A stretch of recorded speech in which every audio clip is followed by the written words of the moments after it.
Hi folks, HR Funk here with number 13 in my series on Law Enforcement Qualification Course Challenge videos. Now if you've been watching this series, you already know that I am attempting to fire a law enforcement firearms qualification course from each of the 50 states for the purpose of comparing and contrasting those courses and eventually determining which course I think is the best one in the country.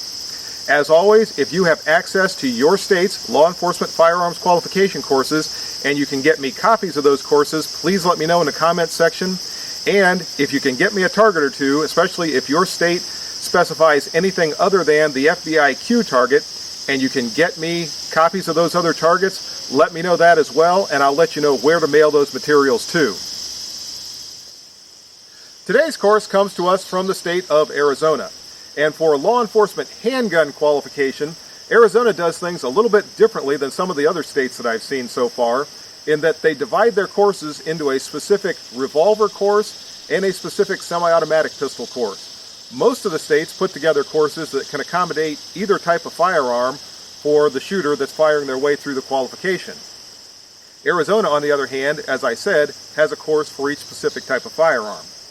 And as I look through the course, or courses, there's a couple of things that catch my attention. First off, there are 3 targets that are authorized by the course description for revolver shooters to use. They are the TQ-15 target, which is the one that I have on the target board back here, also the TQ-19 target, and the TQ-21 target. When I flip the page to the semi-automatic course, only the TQ-19 and TQ-21 are authorized. I'm not sure why that would be. In looking at the targets, their scoring area is similar, but for some reason, they specify different targets for different types of firearms in Arizona. Now, as I said, I have the TQ-15 target, and that's the one that I'm going to be using, but I'm going to be shooting my way through the semi-automatic qualification course, even though I'm going to be firing a revolver. And I gave some thought to this on the way out here. Actually, I've been thinking about it for a while now. And I considered shooting the revolver-only course. There is one stage, and I will explain it when I get to it in the semi-automatic course, that's going to require a little bit of modification as I shoot my way through. But overall, I think I can qualify on this course even though I'm firing a revolver. So for that reason, I'm going to shoot my way through the Arizona Handgun Semi-Automatic Pistol Qualification course with a wheel gun. Now that Arizona Semi-Automatic Handgun Qualification course that I've been discussing is divided into 4 different stages that take place at distances of 25 yards, 15 yards, 7 yards, and 3 yards from the target. The course requires a shooter to fire 50 rounds, and each of those 50 rounds that strike the proper area of the target receive a value of 5 points. At the end of the course, in order to be considered qualified, the shooter has to have fired a score of at least 210 points. Now, the course description is very explicit about a couple of things with regard to scoring. First of all, in order for the shot to count for its 5-point value, shots that are designated as center of mass have to strike within this area that is outlined on the target. If a shot is designated as center of mass and it accidentally strikes the head, then it does not receive the 5-point value. It gets a 0 value. Shots outside of this area that strike anywhere else on the silhouette also get a 0 value. Shots that are designated as headshots that strike in the body or anywhere outside of the head receive a 0, whereas only those shots designated as headshots that strike within the head above this line that I had to draw on here, that is 7 1/4 inches from the top of the head, those shots have to strike in that area in order to receive their 5-shot value. Our challenger for today's video is the revolver that Bill Jordan called the answer to a peace officer's dreams. This is the 4-inch Model 19 Smith&Wesson Combat Magnum, chambered, as the name implies, for the .357 Magnum cartridge. This is one of the most tried and true and respected wheel guns in all of law enforcement history. So in just a couple of minutes, I'm going to get things set up and ready to go, and we'll see how the Smith&Wesson Combat Magnum fares when I pit it against the Arizona Law Enforcement Semi-Automatic Pistol Handgun Qualification course. And here we go, folks. The Arizona Semi-Automatic Pistol Qualification course begins at a distance of 25 yards from the target. From here, the shooter fires 2 different exercises. First, the shooter begins with the firearm secured in the holster, and on the signal to fire, the shooter has to draw and fire 3 rounds into the center mass area of the target in a time limit of 10 seconds. When time expires, the shooter goes to a low ready position, and on a second signal to fire, the shooter again has 10 seconds to fire 4 rounds into the center mass area of the target.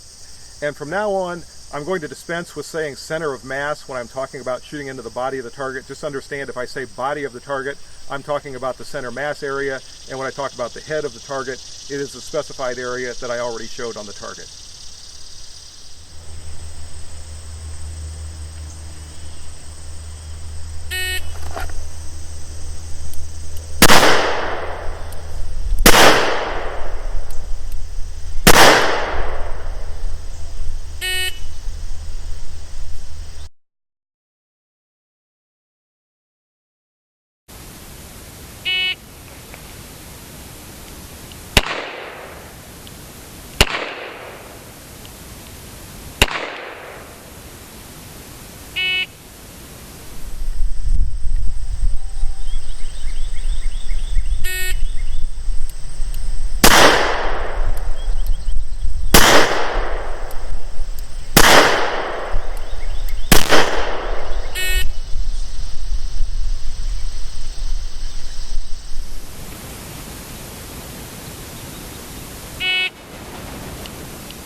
Everything looks good from 25 yards, folks. All my shots are in the proper area of the target, so I have now moved up to a distance of 15 yards for the target for the next stage of this Arizona handgun qualification course.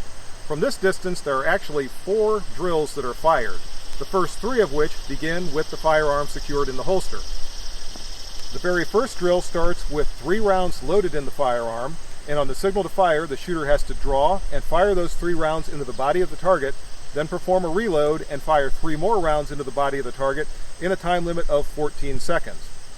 The shooter then resecures the firearm in the holster, and on a second signal to fire, the shooter has to draw and fire 3 rounds into the body of the target in a time limit of 5 seconds. The pistol is then resecured in the holster, and on the third signal to fire, the shooter has to draw and fire 2 rounds into the body of the target in a time limit of 4 seconds. The shooter then goes to a low ready position, and on a final signal to fire, the shooter has 2 seconds to fire 1 round into the body of the target.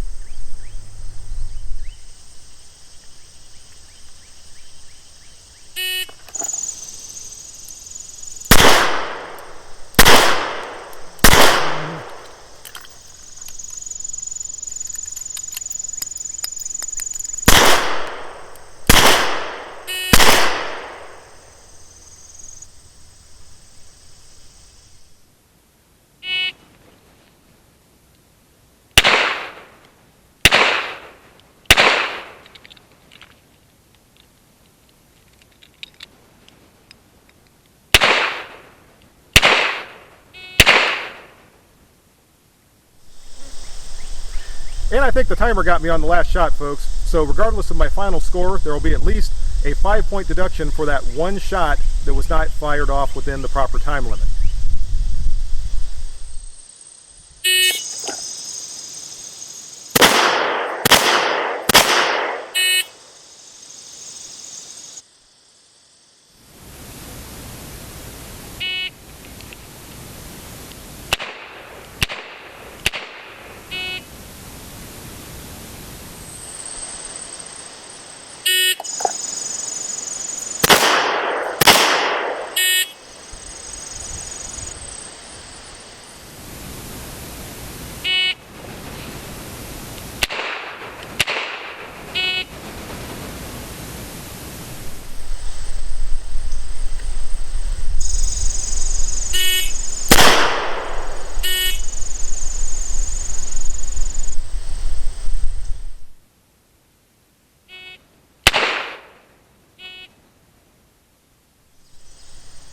And it's on to Stage 3 of this Arizona handgun qualification course. Stage 3 takes place at a distance of 7 yards from the target, and there are 4 different exercises that are fired from this distance. And this is a stage where I'm going to have to modify the exercises somewhat since I'm shooting a revolver today and the course was intended for a semi-automatic pistol. The first phase of fire from this distance of 7 yards in the course description gives the instructor who's conducting the course the option of 2 different ways to set up the firearm. The first option is to load 3 rounds into a magazine and load the magazine into the firearm but keep the chamber empty. The second way of going about it is to take 1 dummy round and intermix it with 3 live rounds in the magazine and load that in the firearm and charge the chamber. Either way, on the signal to fire, the shooter has to draw and within a 7-second time limit fire 3 rounds into the target. Now at some point during firing those 3 rounds, the shooter is going to encounter a simulated malfunction, either on the empty chamber for the first shot or somewhere when the dummy round is fed into the chamber. The shooter is then, in either case, going to have to conduct an immediate action drill and then fire out however many rounds are remaining to get those 3 rounds off within the 7-second time limit. Now since I'm using a revolver today, I'm going to do this a little bit differently. What I had until I dropped it, is 3 live rounds of ammunition and 1 fired casing. And what I'm going to do while I'm looking at the camera as best I can, I'm going to do this by feel. I'm going to mix these around in my hand and I'm going to try not to know which one is going where, and I'm going to load them into the revolver. And again, I'm doing this all by feel.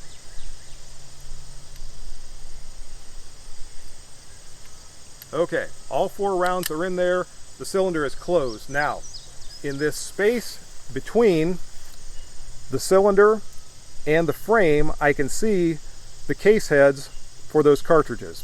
And I'm just going to rotate this now so that this very first one is in the proper position to fire. Now, I don't know if that's a live round or if that's my fired casing. In any case, I'm going to load the revolver into my holster, set up the timer, and on the signal to fire, I will have 7 seconds to fire out 3 rounds and deal with my malfunction. By the way, it's interesting how you deal with this type of a malfunction with a double action revolver. So watch close, and if you need to, take notes.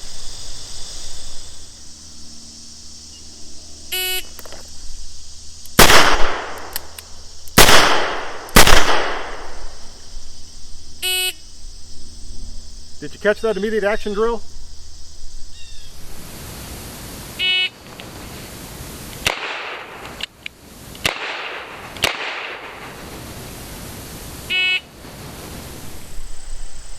The next 2 exercises fired in stage 3 of this course are very similar in that they both have a 12-second time limit and they both require 3 shots and then a reload and 3 more shots. The first of these 2 exercises was the one that almost caused me not to use a revolver for this course. Reason being, in the course description, it specifies that there is supposed to be a tactical reload between the first 3 shots and the second 3 shots. I think tactical reload is what we here in Ohio call a reload with retention, meaning you fire 3 rounds and then you remove the magazine from the pistol that still has ammunition in it, replace it with a fresh magazine, fire out your remaining rounds, but then you retain that magazine that still has ammunition in case you need the ammunition later.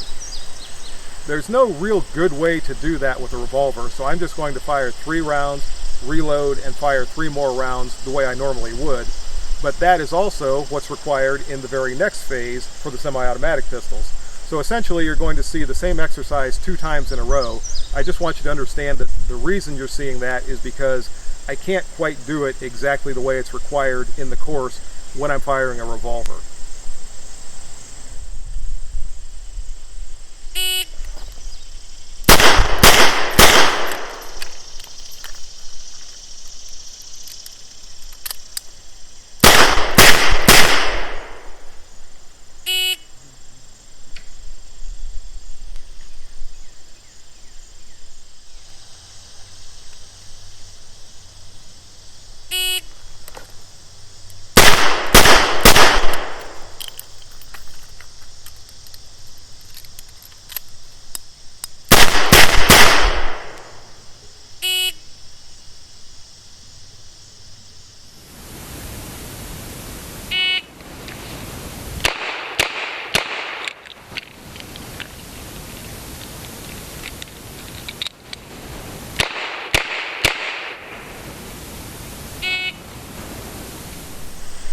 And the last exercise in stage 3 again starts with the revolver secured in the holster.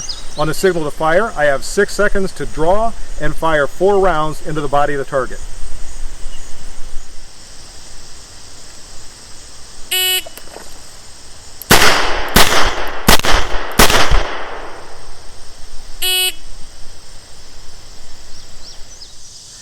And we're up to the 4th and final stage of this Arizona semi-automatic handgun qualification course. This stage of the course takes place at a distance of 3 yards from the target, and from that distance I essentially fire 4 consecutive failure drills with only minor variations between each drill.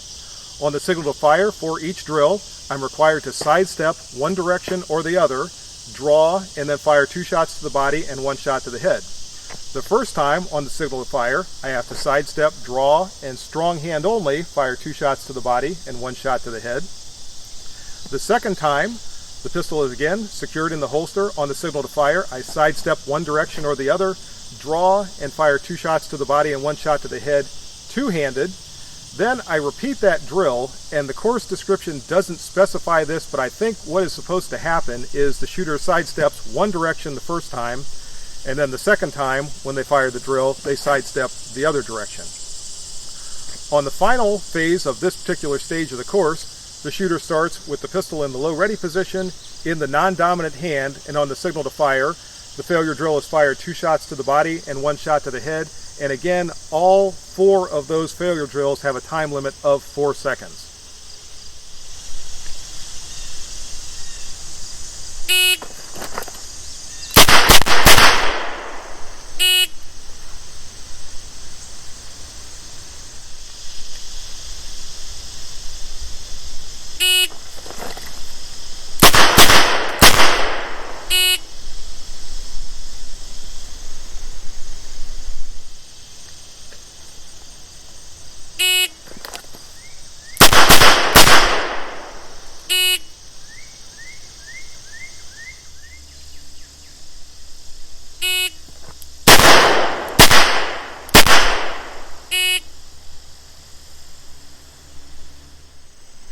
And here's the tail of the target, folks. All 50 of the shots that I fired during this Arizona semi-automatic handgun qualification course are in the proper area on the target, and this would be a 100% score were it not for that 1 shot that I had over the time limit back at 15 yards. So that means my overall score is 98%. And as I said back at the very beginning of the video, in order to qualify on this course, a shooter has to fire 210 out of the possible 250 points, meaning the qualification standard for Arizona is 84%. So we saw a lot of great elements in this Arizona semi-automatic handgun qualification course. There was long-range shooting, there was a lot of reloading, there was a heavy emphasis on drawing from the holster, there was malfunction clearing, failure drills. Again, a lot of great things. Now, oddly, one thing we didn't see in here was any shooting from cover, shooting from behind a barricade or down behind some other kind of cover. But in any case, I will plug this course into my evaluation process to see how it stacks up against the other courses that I've done so far. Again, this is number 3 in this group of 10 state qualification courses. When I get done with this group of 10, just like when I got done with the first group of 10, I will have an evaluation video where I pick what I think is the best of this group of 10 qualification courses. That course will become my second semifinalist.